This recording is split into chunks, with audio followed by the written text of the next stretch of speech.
IPL के एक intense season के बाद टेस्ट मैच की बारी आ गई है। ये होने वाला है one off test match India versus Afghanistan के बीच में। वैसे तो ये मैच डब्ल्यूटीसी सीरीज के अंदर नहीं आता, लेकिन फिर भी इसकी इम्पोर्टेंस है क्योंकि दोनों ही टीम्स ने अपने कुछ नए प्लेयर्स को मौका दिया है। वैसे तो आपको इस मैच के क्लियर फेवरेट्स का पता ही है, पर फेवरेट्स तो हम साउथ अफ्रीका के खिलाफ भी थे और उन्होंने दोनों मैच जीतकर हमको ग्लोबल कराया था। और जीजी भाई ने इस सब में बलिका बकरा पंत को बनाकर राहुल को नया वाइस कैप्टन बना दिया है। आईपीएल के एक हफ्ते के अंदर अंदर इंटरनेशनल मैचेस भी आ गए हैं। फिर लोग कहते हैं कि न्यू जनरेशन के प्लेयर इतनी जल्दी इंजर्ड कैसे हो जाते हैं। वैसे इंजरी से तो विराट भाई की भी याद आती है, जो कि अफगानिस्तान वाली ओडीआई सीरीज से रूल्ड आउट हो गए हैं हैमस्ट्रिंग इंजरी की वजह से। वहीं रोहित भाई की अवेलेबिलिटी पर भी थोड़े से डाउट आ रहे हैं और कुछ रिपोर्ट्स के हवाले से ये भी आया कि सूर्या जल्दी सैक होने वाले हैं और श्रेयस अय्यर T20I के कैप्टन बनने वाले हैं। तो इन सभी चीजों की बात होने वाली है इस जबरदस्त सी वीडियो में।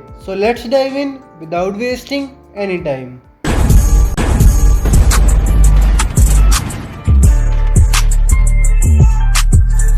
तो ये मैच होने वाला है पंजाब के मुल्लापुर स्टेडियम में। पंजाब को पिछले कुछ हफ्तों में मैचेस तो बहुत मिले हैं, लेकिन ट्रॉफी कब मिलेगी ये पता नहीं। इस मैदान पर अभी तक कोई भी इंटरनेशनल टेस्ट मैच नहीं खेला गया है, पर अगर हम जेनरिक सेंस में बात करें तो इंडिया में टॉस जीतकर बैटिंग करना ही अच्छा रहता है, क्योंकि पिच पहले दिन ही अच्छी रहती है, बाद में तो डिटोरिएट होती रहती है। पर अगर अपने आप को चैलेंज देना चाहते हो तो बॉलिंग फर्स्ट भी कर सकते हो, पर अगर कहीं गलती से भी हार गए तो जीजी भाई इस गर्मी के मौसम में और भी तपने वाले हैं और ऐसी हालत में उनको टेस्ट से सैक करने से कोई भी बचा नहीं पाएगा। अब हम दोनों ही टीम्स की प्लेइंग 11 बना लेते हैं और बचे हुए प्लेयर्स को भी डिस्कस कर लेंगे। इंडिया की तरफ से राहुल और जायसवाल की ओपनिंग जोड़ी दिखेगी। साई सुदर्शन और शुभमन गिल आपको नंबर 3 और 4 पर मिलेंगे। वहीं पंत नंबर 5 पर आएंगे और अपने फेवरेट फॉर्मेट में कमाल करने की कोशिश करेंगे। Nitish Kumar Reddy the seam bowling allrounder आपको नंबर 6 पर दिखेंगे। वाशिंगटन सुंदर और हर्ष दुबे का स्पिन ऑलराउंडिंग डुओ आपको नंबर 7 और 8 पर दिखेगा। कुलदीप यादव आपको नंबर 9 पर दिखेंगे और आपके मेन स्पिनर का रोल अदा करेंगे। सिराज और प्रसिद्ध कृष्णा का पेस बॉलिंग डुओ आपको नंबर 10 और 11 पर दिखेगा। प्लेइंग 11 तो हमने डिस्कस कर ली है, अब बचे हुए प्लेयर्स की बात भी कर लेते हैं। देवदत्त पडिक्कल और ध्रुव जुरैल नंबर 3 और 6 के लिए स्ट्रॉन्ग कंटेंडर रहेंगे। वहीं मानव सूत्र भी हर्ष दुबे के साथ फाइट करने वाले हैं नंबर 8 के स्पॉट के लिए। गुरनूर को भी मौका मिल सकता है अगर सिराज और प्रसिद्ध में से किसी एक को रेस्ट देना हो तो। और आकिब नबी इस टीम के नेट बॉलर होने वाले हैं। मुझे तो लगता है इन्होंने ये वाली अनाउंसमेंट बस इसीलिए की है क्योंकि सोशल मीडिया पर इनको काफी बैकलैश मिल रहा है। हालांकि ये भी कहा जा रहा है कि इनको ओवरसीज टूर पर मौका मिलेगा, और इस स्टेटमेंट में कितनी सच्चाई है ये तो थोड़े टाइम बाद ही पता चलेगी। वहीं 2 बैट्समैन ऐसे भी हैं जिनको टीम के साथ साथ घुमाया गया लेकिन उनको मौका नहीं दिया गया। मैं जहां पर बात कर रहा हूँ सरफराज खान और अभिमन्यु ईश्वरन की। सरफराज खान ने तो वेट लॉस भी कर लिया है और उनकी परफॉर्मेंस भी कुछ खराब थी नहीं, पर ऐसा लग रहा है कि उनको जानबूझकर ही ओवरलुक किया जा रहा है। वहीं अभिमन्यु ईश्वरन भी सोच रहे होंगे कि कम से कम एक बार मौका ही दे देते मुझको।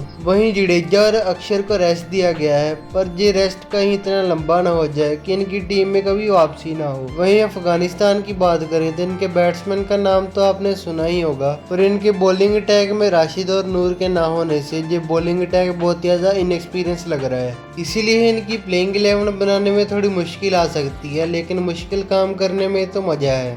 सदीक उल्लाह अटल और अब्दुल मलिक इनके 2 ओपनर्स होंगे। रहमत शाह और हशमतुल्लाह शहीदी नंबर 3 और 4 पर दिखेंगे।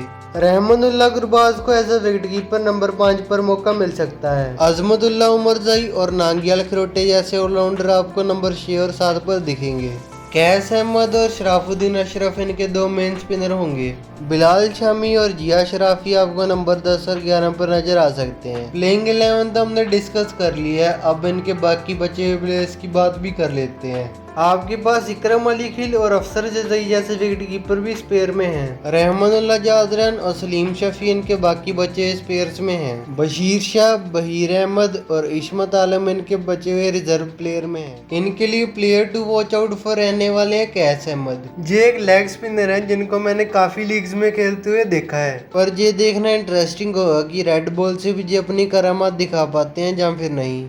इस टेस्ट मैच को तो इंडिया आसानी से जीतने वाली है और शायद ये भी हो सकता है कि 2 से 3 दिन में भी जीत जाए। और अगर अफगानिस्तान को इनिंग्स डिफीट भी मिल जाए तो हैरानी वाली बात तो होने नहीं वाली। अफगानिस्तान ने इससे पहले बस एक ही टेस्ट मैच खेला हुआ है इंडिया में, और वो भी 2018 में, और उसमें भी इनको इनिंग्स डिफीट ही मिली थी। अफगानिस्तान का मेन मोटिव तो यही रहने वाला है कि अपने प्लेयर्स को और भी ज्यादा एक्सपीरियंस दें, और इंडिया के साथ टेस्ट मैच होने वाला है तो भाईचारा भी ऑन टॉप रहने वाला है। अब बारी है कुछ बाकी न्यूज को कवर करने की। जैसा कि मैंने आपको इंट्रो में बताया था कि विराट को हैमस्ट्रिंग इंजरी हो गई है, जिसकी वजह से वो अफगानिस्तान वाली ओडीआई सीरीज से रूल्ड आउट हो गए हैं। ये इंजरी हो सकती है कि उनको आईपीएल फाइनल के दौरान ही आई हो, क्योंकि हमने देखा था कि बैटिंग के दौरान वो जब रनिंग कर रहे थे तो थोड़ा अनकंफर्टेबल महसूस कर रहे थे। रोहित के अवेलेबिलिटी पर भी थोड़े डाउट्स हैं, क्योंकि उनको भी हैमस्ट्रिंग इंजरी हुई थी आईपीएल के दौरान, पर मुझे लगता है कि वो पूरी तरह से फिट हो ही गए होंगे, क्योंकि इंजरी के बाद भी उन्होंने मैचेस तो खेले ही थे,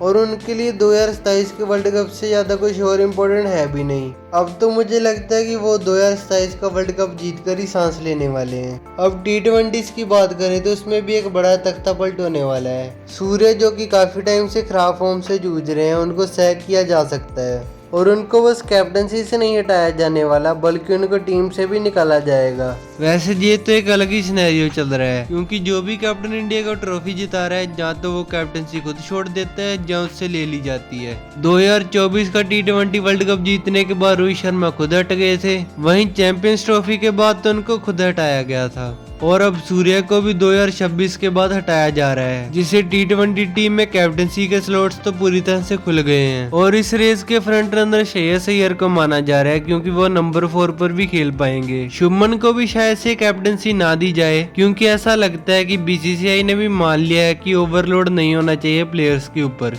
और जब उनको बैटिंग में चांसेस मिले थे तब भी उनकी इतनी अच्छी परफॉर्मेंस तो बिल्कुल नहीं आई थी। जहाँ फिर ऐसा भी हो सकता है कि श्रेयस अय्यर T20 के कैप्टन रहे 2027 के वर्ल्ड कप तक, और बाद में गिल उनसे कैप्टनसी टेक ओवर कर लें।